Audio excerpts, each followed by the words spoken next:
নমস্কার বন্ধুরা, সন্ধ্যার রান্নাঘরে আপনাদের স্বাগত। আবারও চলে এসেছি নতুন একটা রেসিপি নিয়ে। আজকের রেসিপি চিকেন ভাপা।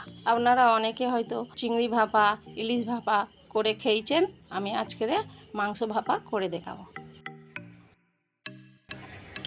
এখানে আমি একটা বাটি নিয়েছি, তার মধ্যে 1 চামচ পোস্ত দিলাম, সাদা সর্ষে 2 চামচ সাদা সর্ষে, 6-7টা কাঁচা লঙ্কা দিয়ে দিলাম।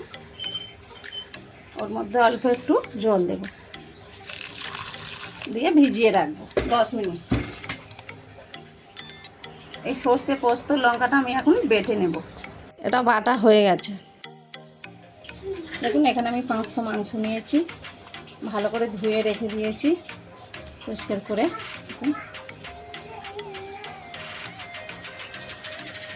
ওর মধ্যে দিয়ে দিলাম 1 চামচ নুন, অল্প হলুদ, অল্প লঙ্কা গুঁড়ো, 1 চামচ আদা রসুন বাটা, একটা বড় সাইজের পেঁয়াজ বাটা, একটা টমেটো বাটা, 2 টুকরো লেবু রস। এই লেবুটা আমি নেংড়ে দেবো।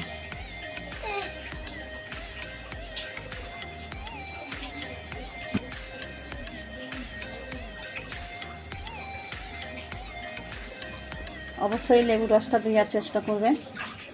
এটা তো মাংস, তাই জন্য আমি আদা রসুন সব দিলাম। দেখুন, যে সর্ষেটা বেটে রেখেছিলাম ওটা পুরোটা দিয়ে দিলাম। এখানে আমি মাংসটা ভাপা করব। আপনারা সবাই চিংড়ি মাছ খেয়েছেন, আমি এটা চিকেন ভাপা করছি। দেখুন, সরিষার তেল 3 থেকে 4 চামচ সরিষার তেল দিলাম। এটাকে ভালো করে মেখে নেব।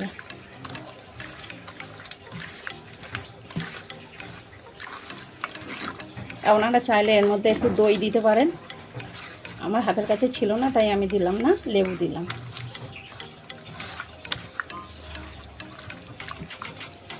থেকে একটু গরম মশলার গুঁড়ো ছড়িয়ে দিলাম,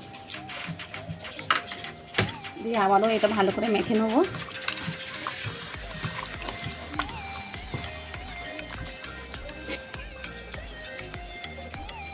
দেখুন, ওই সরিষা বাটিটা ধুয়ে আমি জল দিলাম,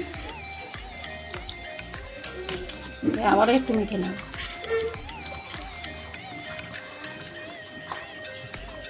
মাখা হয়ে গেছে, আধ ঘন্টা চাপা দিয়ে রাখলাম।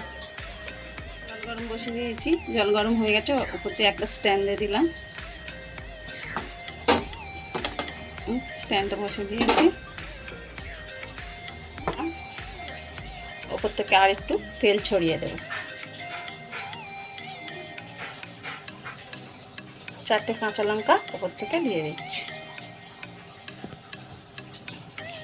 মানে এটাকে ভাপে দিচ্ছি, চাপা দিচ্ছি। 30 থেকে 40 মিনিট আমি ভাপে রাখবো।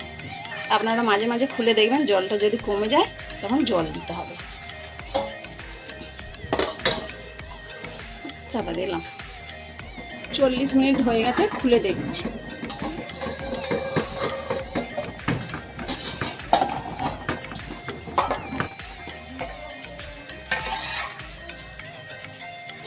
দেখুন কত সুন্দর হয়েছে। এবার আমি নামিয়ে নেব। দেখুন বন্ধুরা, আমাদের মাংস ভাপা তৈরি। এইটা খেতে খুব সুস্বাদু লাগে। আপনারা অবশ্যই একবার বাড়িতে খেয়ে দেখবেন। যদি ভালো লেগে থাকে আমার ভিডিওটা, কমেন্ট